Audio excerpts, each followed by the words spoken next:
The hum of Gate 12A stilled when a commanding voice sliced the air. "You can't sit in first class. You need to step aside." Officer Brent's tone wasn't casual. It was laced with practiced suspicion. Dr. Celeste Monroe didn't flinch. Mid-40s, composed in a tailored coat, she held her boarding pass out like it was a mirror to a deeper truth. Brent leaned in, scanning her not like a passenger, but like a problem. "You're not on this list," he sneered, unaware of the silence tightening around them. Eyes flicked from newspapers and phones. A flight attendant looked up, frowning, not at the officer, but at Celeste. She stood alone, dignified but treated like a trespasser. "She probably snuck up here," someone whispered. No evidence, just skin and assumption. Celeste raised her chin slightly. "Are you sure you want to make that call?" Then, something small thudded to the floor. A black case flipped open briefly. Gold seal, federal crest. Only one woman in. The crowd noticed. Meanwhile, a suited man walked past unbothered. No ID check, no suspicion. Celeste's cuff blinked. A mic, still live. This wasn't a boarding, this was a trap. And when justice snaps shut, it's silent, at first. If you believe no one should be judged by their appearance, especially by those in power, hit the like button now, and subscribe. Type "justice" in the comments, and tell us where you're watching from. This story delivers the most powerful instant karma you'll see all year. The ending will leave you breathless. You think you know who belongs, until a name badge changes your tone. That line, once spoken to a younger Celeste Monroe, still echoed in her mind. It was at this same airport, a decade earlier. She was 25, dressed in her Sunday best, and had received an invite to a prestigious scholarship banquet, held in the executive lounge just beyond the boarding gates. But the man at the desk hadn't seen the invitation. He'd only seen her skin. "That event's for scholars," he said. Same uniform, same polished badge, same dismissive smile. She turned around that day. But today she wouldn't. Born in Jackson, Mississippi, and raised by her grandmother in a narrow Detroit apartment, Celeste learned early that silence was a shield. She stayed after school to clean chalkboards, just to read undisturbed. She read case law before she read romance. When others fought for visibility, she trained herself to work invisibly, because change didn't need applause, only access. By the time she reached Harvard Law, she'd learned to turn dismissal into discipline. She's advised federal boards, rewritten internal ethics procedures, and corrected misconduct without headlines. Her impact was felt, not flaunted. But some wounds never vanish. Brent Carver was one of them. Back in training, he mocked her accent, her thrift shoes, her tendency to listen instead of bark. He called her background noise. Now he wore the polished shoes.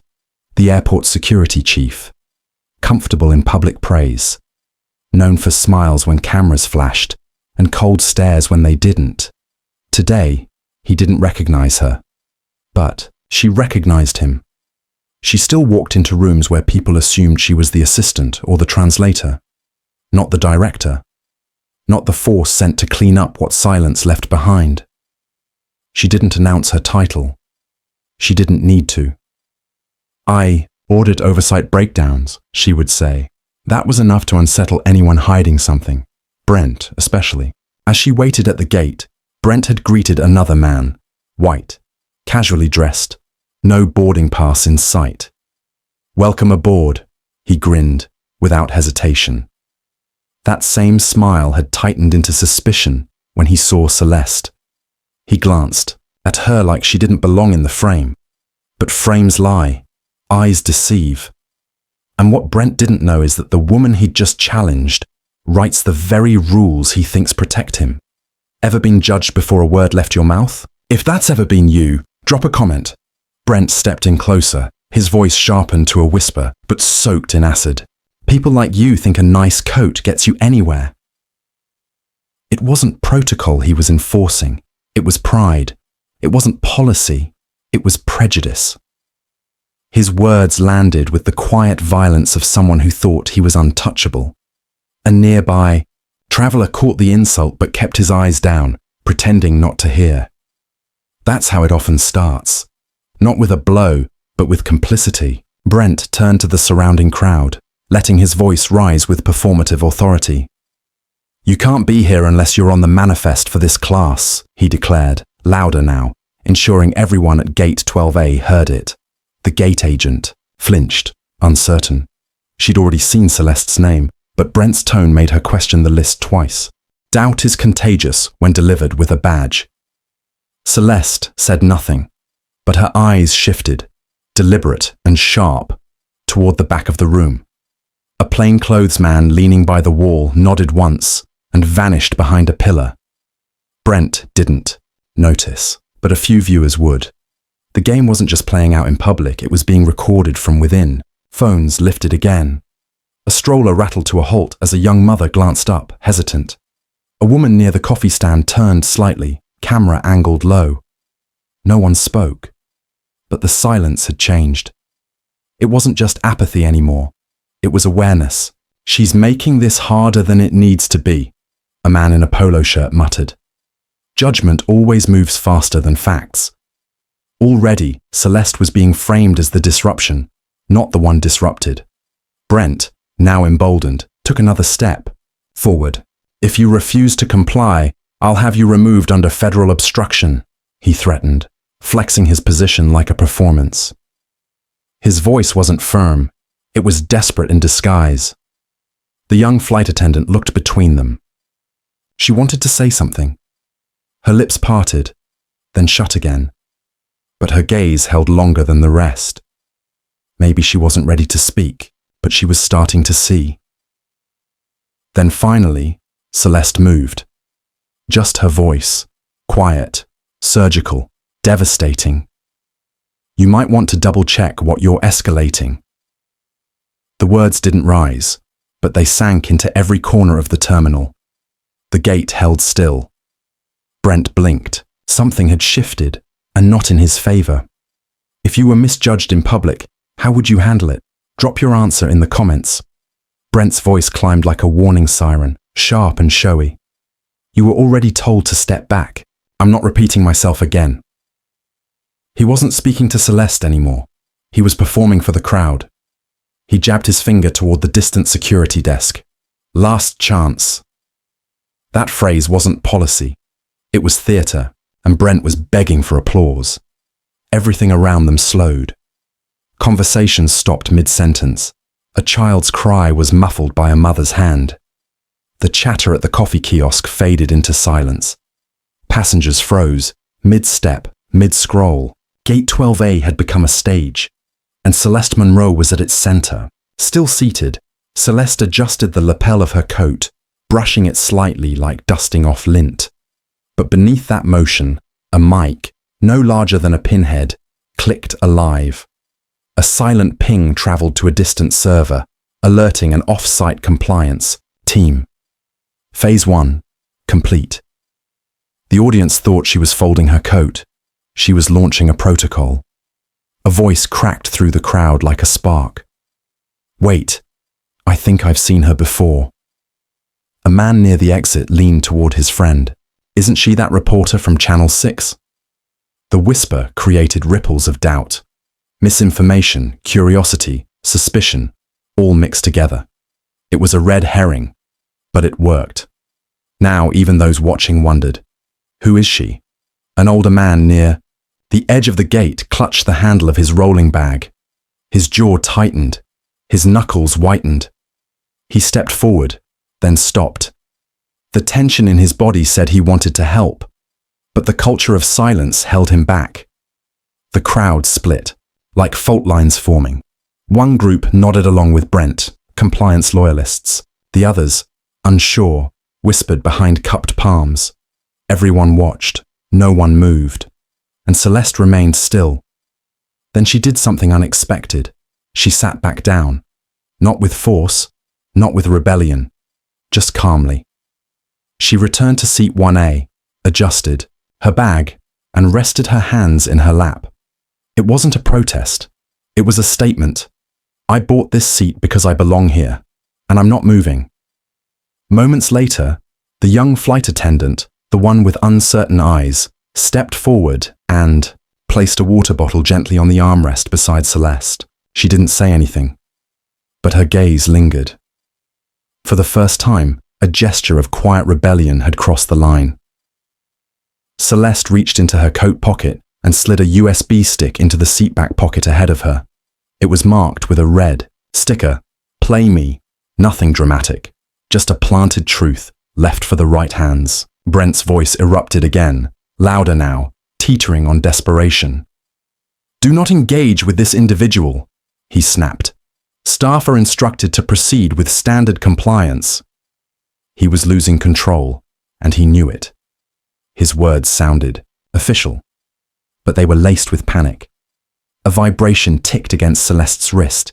She lifted her smartwatch briefly, casual, unbothered. A glowing phrase flashed across the face. "Go time. Full chain now watching." That signal wasn't for the crowd. It was for those higher up, quietly observing. "She's just playing the race card," someone muttered from across the aisle. Laughter followed, awkward, sharp, but not everyone joined in. Some flinched, others frowned, and more eyes began, turning, not toward Celeste, but toward Brent. "If she really belonged here," another voice chimed in, "none of this would be happening." The judgment was louder now. The crowd's patience was fraying, but so was the mask Brent had been wearing. Celeste unzipped her leather bag with composure and pulled out a crisp envelope. She didn't announce it. She didn't rush. It was methodical, intentional. But before she could open it, "Stop!" Brent barked, stepping forward, blocking her view with his entire frame. The room flinched. Then, over the intercom, a new voice crackled. "Dr. Monroe, please proceed to verification." It wasn't loud, it wasn't apologetic, but it used her name. Someone behind the scenes knew exactly who she was. Brent's jaw clenched. "Who authorized that?" he snapped, turning toward the terminal's internal booth. No response. His voice was growing hoarse. He stepped away, suddenly interested in the digital departures board.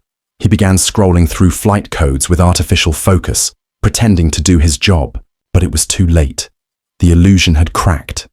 If you believe calm is a kind of power, and quiet resistance is still resistance, hit like, subscribe, and comment. Brent leaned in close, far enough that no one else could hear, but close enough that Celeste could feel the venom behind his breath. "You people never know when to stay in your place," he muttered, brushing his hand against her shoulder. It wasn't guidance, it was dominance, subtle, intentional, measured to humiliate without a single raised voice. He spun on his heel, lifting his voice to the terminal. "She's non-compliant, delaying everyone's flight." The words echoed, like gospel. A few passengers nodded without thinking. Others shifted in their seats, uncomfortable but silent. Celeste didn't react, not to the touch, not to the lie. She simply looked up and said, clearly, "All I've ever asked for is fairness." The words didn't rise in volume, but they rang with weight, the kind of weight people feel more than hear. Then she stood, slowly, collected. She turned toward the boarding tunnel. For a moment, it looked like she was leaving, defeated. But after 3 steps, she stopped, turned, walked calmly back to seat 1A, opened her briefcase, and placed a document on the tray table. 1 page, no words. Brent lost control. "Don't ignore me!" he shouted, snatching the document and slamming it to the tray. Gasps cracked across the gate. A passenger stood. "Hey, that's too far!" Someone began filming, this time openly. Celeste didn't blink. "You just made a mistake. A public one."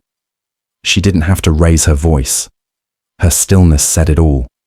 2 airport officials appeared, drawn not to her, but to him. Have you ever surprised yourself by staying when everyone expected you to walk away? If this was your moment, drop A in the comments. The silence stretched longer than it should have, but Celeste didn't fill it with noise. Instead, she stood, slowly, and locked eyes with Brent, not with rage, but with the weight of something deeper. "This will be your last undocumented incident." The words weren't loud. They didn't need to be. Her voice had the sharp stillness of someone who'd prepared for this moment long before it arrived. And for the first time since the confrontation began, Brent actually took a step back. His smirk faltered. His weight shifted. He turned abruptly to the staff behind the counter, fishing for loyalty. "She's threatening me now. You all heard that, right?" But the gate agent kept her eyes low. The older flight attendant avoided his gaze, and the younger one, the same woman who brought Celeste the water, stood perfectly still, saying nothing. No one backed him. His authority had been loud, but hers had grown quiet and contagious. The air changed. It wasn't dramatic, just different. The energy around the gate began to pivot. Passengers who once looked at Brent with confidence now looked through him. They weren't afraid of him anymore. They were just uninterested. That was worse. Authority needs attention. And the room's attention was migrating to Celeste. She tapped her smartwatch again, lightly, casually. Most would assume it was a dismissive gesture, but a private security relay on the other side of the city lit up. Her camera feed, stored quietly until now, was now being viewed by federal eyes in real time. Then came the smallest move with the biggest echo. She scribbled something across the back of her boarding pass, brief, efficient, and handed it to a teenager seated nearby. "Would you mind giving this to the man with the blue tie at gate 11? She asked, as if asking for a pen. The boy nodded, unbothered, took the note, walked away. No one else blinked, but something had just been set in motion. Brent caught the exchange too late. "What was that?" he demanded. "Who did you just contact?" His voice tried to recover its volume, but it was uneven now. He wasn't asking questions. He was chasing control. From row 3, a woman wearing dark sunglasses leaned forward. "Would you like me to film the rest of this for you?" Her voice was gentle, not mocking. She wasn't looking at Brent. She was looking at Celeste. A quiet offer of alliance. Celeste didn't reply, but a faint smile tugged at the corner of her mouth. That was enough. She stood again, this time not to challenge, but to address. Not just Brent, everyone. "This was never about a seat," she said softly. "It's about how power treats silence." The phrase moved like smoke through the crowd, slow, inevitable, unavoidable. Brent, increasingly rattled, grumbled under his breath, just loud enough. "First class isn't for people like that." His eyes darted toward Celeste's row, but his voice cracked halfway through the sentence. He realized too late someone was still filming. In fact, someone always was. No one laughed. No one clapped. But something definitive happened. A pause. A collective stillness. Even the uniformed TSA agent nearby didn't shift to defend him. The room held its breath. Brent wasn't the enforcer anymore. He was the one under watch. Celeste leaned back into her seat and finally opened the manila envelope on her tray. Inside were documents, not dramatic, not decorative, just clean, dated, and legally binding. She held one page up, not to him, but toward the camera above her. Her voice didn't rise. "This is your last unchecked day in uniform," she said. It wasn't a threat. It was a conclusion. She didn't wait for a response. Brent didn't have one. She wasn't speaking for him anymore. She was speaking for the record, for the thousands who would see this long after the moment ended. And, just like that, without raising her voice, without taking a single step forward, Celeste Monroe had turned the entire terminal into a courtroom, and Brent Carver had just been publicly cross-examined. The air inside Gate 12A thickened. The scrolling flightboard seemed to lag, frozen mid-update. No more voices, no protests, just one breath after another, sharp, measured, waiting. The room had stopped moving. A woman in TSA blue stepped into view, quiet, but unmistakable. She unclipped her badge and walked straight past Brent, stopping beside Celeste, then slowly turned to face him. Celeste reached for her phone, turned it face down on her tray. For a second, the screen pulsed. Federal compliance capture, recording active, sent to oversight review. Then, darkness. Brent stepped back. What is this? His voice lacked its usual swagger. Celeste didn't look at him. You'll understand soon enough, she said. Her voice didn't need volume. The room said the rest. For her, whispers rose like smoke through the stillness. She's too calm. You don't think she's… Wait, look at her badge. A man pointed discreetly toward the tray table where Celeste's phone rested face down. Murmurs rippled from row to row, from family to solo traveler, from doubt to realization. The uncertainty no longer orbited her, it circled them. They weren't sure what they had just witnessed, but they knew it wasn't what they thought it was. The TSA agent beside Celeste didn't say a word. She stepped forward, removed a sealed envelope from her vest, and handed it to Celeste with deliberate care. Then came the second nod, small but unmistakable. Protocol confirmed. The chain of command had shifted. The gate didn't know it yet, but the room was no longer under Brent's jurisdiction. Celeste retrieved a USB drive from her coat and inserted it into the terminal kiosk. Passengers craned their necks. The screen blinked, then displayed bold text. Playback mode, internal compliance footage, Terminal 12A, last 3 weeks. No one expected what came next.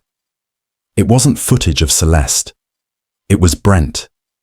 Clip after clip, denying passengers, laughing with co-workers, profiling, ignoring IDs, targeting people who looked like her. Gasps filled the terminal. No one needed subtitles. The truth was too loud to misinterpret. 2 figures in dark navy suits entered through the side terminal entrance. They moved without rush, without flash, just quiet confidence. The seal on. Their jackets read, Federal Oversight Division. One gestured toward Brent. He didn't call his name. He didn't need to. Brent's face lost color. His body shifted backward, like retreat was the only instinct left. This passenger, one of the agents announced clearly, is not just cleared for first class. He turned to the stunned crowd. She's the Director of Internal Compliance and Civil Conduct for the Department of Oversight. The gate dropped into pin-drop silence. You could hear a phone vibrating on the bench behind Gate 11. No one moved. No one blinked. I knew she looked familiar, a woman whispered, barely audible. That's Dr. Monroe. I saw her speak at the Justice Summit in Atlanta. For the first time that day, Celeste stood on her own terms and addressed everyone. For weeks, I've been reviewing complaints filed about this terminal, she said evenly. Today wasn't random. This was a review. And now it's a report. Brent tried to salvage something. I didn't know.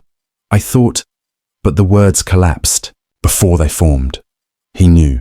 He had known the moment her voice didn't shake, the moment she didn't flinch, but now it was too late.